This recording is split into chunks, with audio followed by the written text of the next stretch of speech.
Good morning all of you, मैं Bhushan sir from west Champaran Bihar. मैं उम्मीद करता हूँ कि आप लोग बिल्कुल अच्छे होंगे, स्वस्थ होंगे, तंदुरुस्त होंगे। मैं आप लोगों के बीच आज एंशिएंट हिस्ट्री का पार्ट 29 लेकर आए हैं, जो कि इसे बहुत इंपॉर्टेंट है।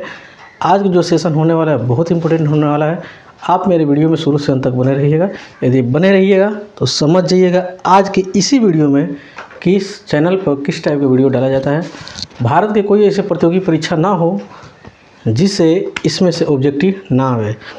तो ये थोड़ा सा आप एक वीडियो देखिएगा, उसके बाद सबको समझ में आ जाएगा। बाकी जितने भी मेरे वीडियो पड़ा हुआ है उसे भी आप जाके देख सकते हैं, क्योंकि इस चैनल में भारत के हर एक एग्जाम के दृष्टिकोण से modern history, medieval history, physics, chemistry, biology और मैथ का भी वीडियो हमने डाल चुके हैं। उसे भी जाकर आप देख सकते हैं और ये वीडियो डालते रहेंगे, उसे भी देखते रहिएगा।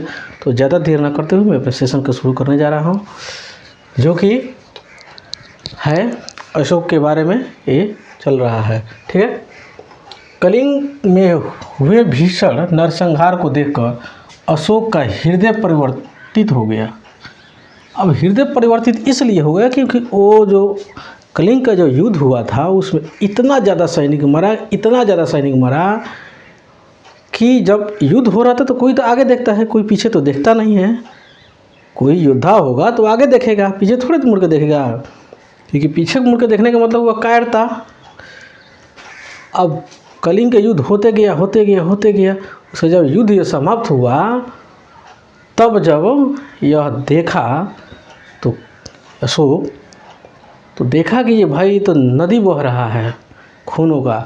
अब यही ब्लड देखकर, वो खून देखकर इसका हृदय परिवर्तित हो गया, दूसरा कोई कारण नहीं था। ठीक है। और ये सदा के लिए युद्ध की नीति को क्या कर दिया, छोड़ दिया। ये बेकार है, ये लोगों को मारना। ठीक है। और भेरी घोष के स्थान पर उसने धर्म घोष की स्थापना किया। और ऐसा माना जाता है कि अशोक हाथियों के लिए, किसके लिए युद्ध किया था कलिंग में, हाथियों को प्राप्त करने के लिए युद्ध किया था, क्योंकि वहाँ पे बहुत से सारे हाथियाँ थी।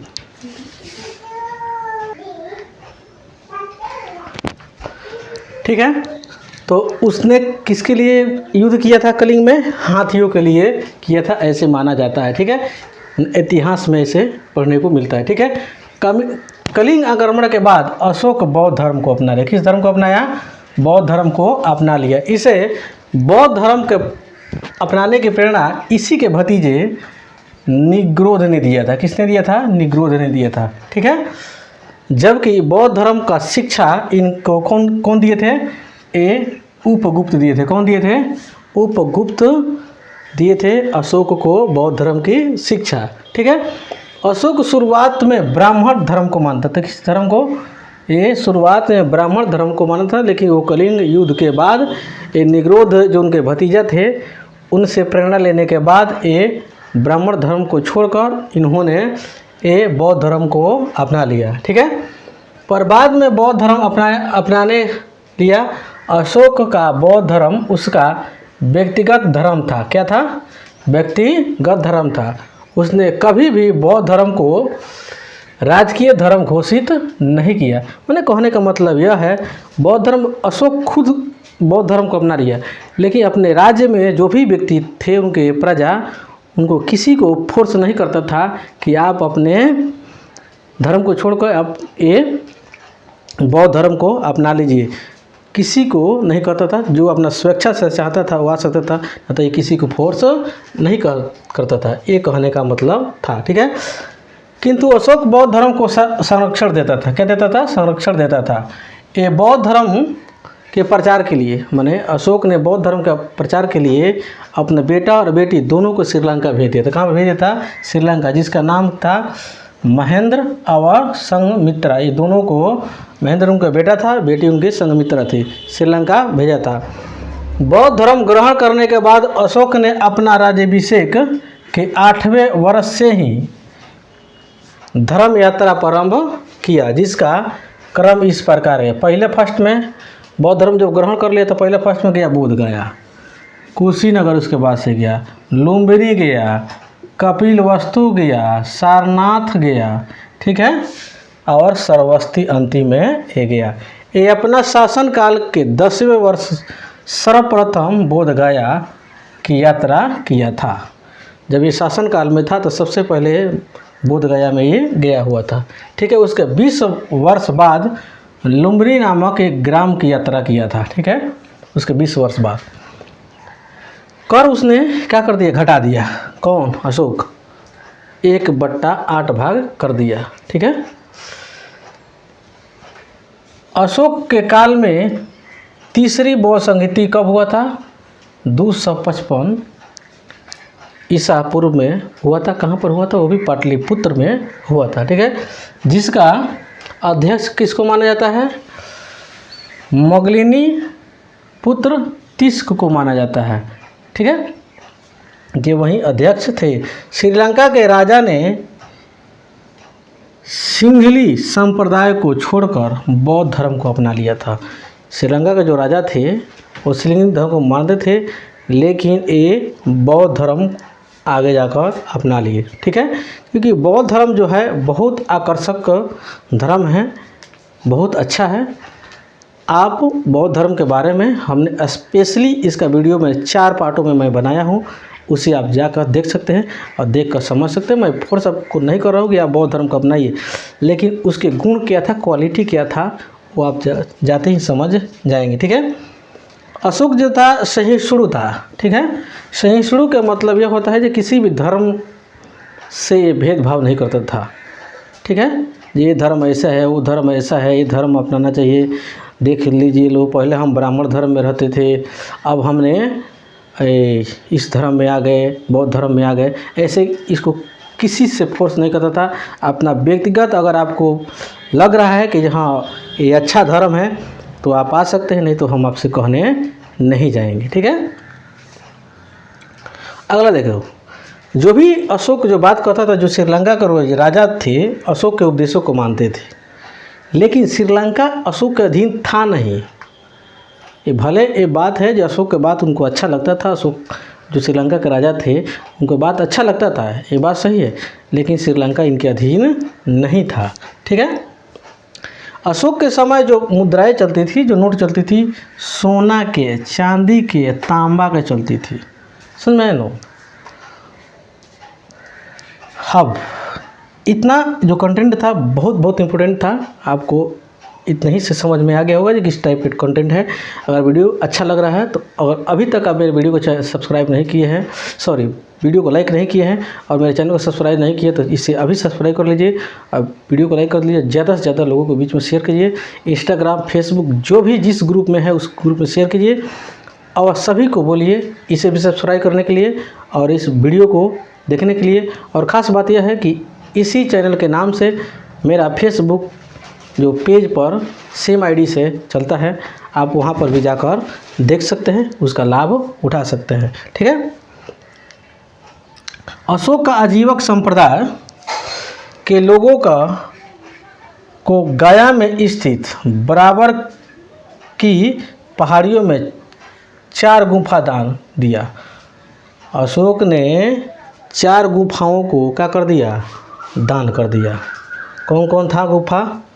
ठीक, पहला नंबर गुफा था सुदामा, दूसरा कर्ण, तीसरा चौपड़, चौथा विश्व झोपड़ी। ये 4 गुफा को अशोक ने दान किया हुआ था। आजीविकों के लिए नागार्जुन गुफा दशरथ द्वारा प्रदान किया गया था। ठीक है, ये फैक्ट है। एक एक लाइन इंपॉर्टेंट रहता है, थोड़ा सा वीडियो आप स्किप कीजिएगा, हमारा दोस्त नहीं है।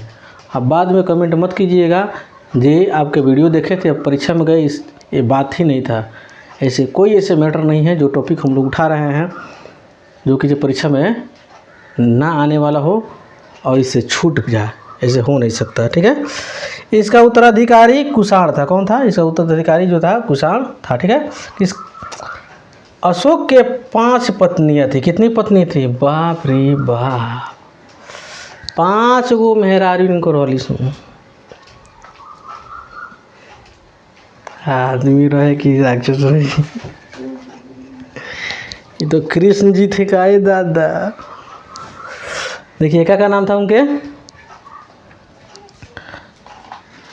असंहिता, देवी, कारुबाकी, पद्मावती और नित्य रक्षक, ये 5 पत्नियों को उनके नाम हैं, याद रखिए। जिसमें सबसे ज़्यादा अगर अशोक प्रभावित रहते थे तो कारुबाकी से रहते थे, और कारुबाकी के कहने पर ही उन्होंने ये जो युद्ध हुआ कलिंग के, इसके बाद से अशोक ने अपना युद्ध छोड़ दिया है। बोले देखिए, एक तो आप अकेले हैं, 5 गो आप मेहरारू रखे हैं, आए एक विकेट गया कि काम गड़बड़, ठीक है। एक रहता तो काम चल जाता। आप 5 पत्नी रखे हैं, तो इसलिए कृपया करके 5 आदमी के ध्यान रखते हुए आप इस युद्ध के नीति को छोड़िए और हम लोग को मुंह देखिए, ठीक है। इसीलिए अशोक ने इनके बातों को, कारुबाकी के बातों को माने और उसके बाद से युद्ध की नीति छोड़ दिए, बौद्ध धर्म अपना लिए, ठीक है। अशोक युद्ध त्याग दिया, ठीक है। किसके कहने पर? कारुबाकी कहने पर। अशोक को अभिलेख लिखने का प्रेरणा एक इराक के राजा जिसका नाम था का डेरियस, जिसको दारा या दाएबाहू से मिला है, ठीक है। ये इराक के ये राजा थे डेरियस। इन्हीं ने बोले कि आखिर में अब तो यहाँ पे युद्ध कीजिएगा नहीं, तो बैठे बैठे क्या कीजिएगा, झूठे बोरिंग फील लीजिए, आप कोई चीज़ लिखिए, ठीक है। तो उन्होंने अभिलेख लिखना शुरू कर दिए, ठीक है। इसके बारे में भी हम लोग पढ़ेंगे, अगले पार्ट में पढ़ेंगे। अभी आज के वीडियो में इतना ही। अगर वीडियो अच्छा लगा होगा, कंटेंट अच्छा होगा और अभी तक आप लाइक नहीं किए हैं, अगर आपका हृदय मेरे मेहनत से पगला होगा तो आप लाइक कर सकते हैं, और अभी तक मेरे चैनल को सब्सक्राइब नहीं किया तो कर सकते हैं, और ज़्यादा से ज़्यादा लोगों के बीच पूरे भारत में इस वीडियो को शेयर करने में, इस मुहिम में आप शामिल हो सकते हैं, क्योंकि आप लोग के ही सहयोग से ये चैनल ग्रोथ करेगा। आप लोग चाहिएगा तो डेवलप हो सकता है, नहीं चाहिएगा तो लाख हम मेहनत कर रहे हैं, कोई फ़ायदा नहीं है। तो थोड़ा आप मेहनत कर दीजिएगा। मेहनत क्या करना है, थोड़ा आपके उंगलियों का इशारा है, 1 मिनट के अंदर में लाखों आदमी के बीच में ये मैसेज जा सकता है। तो इतना आप ज़रूर कीजिए, क्योंकि बहुत मेहनत ज़्यादा लगता है इस कंटेंट को तैयार करने में।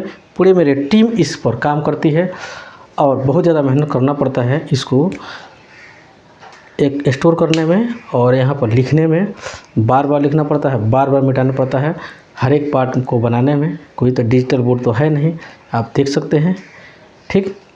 तो इसके अगले पार्ट में आप लोगों के बीच बहुत जल्द लेकर आ रहा हूँ। तब तक के लिए जय हिंद, जय भारत।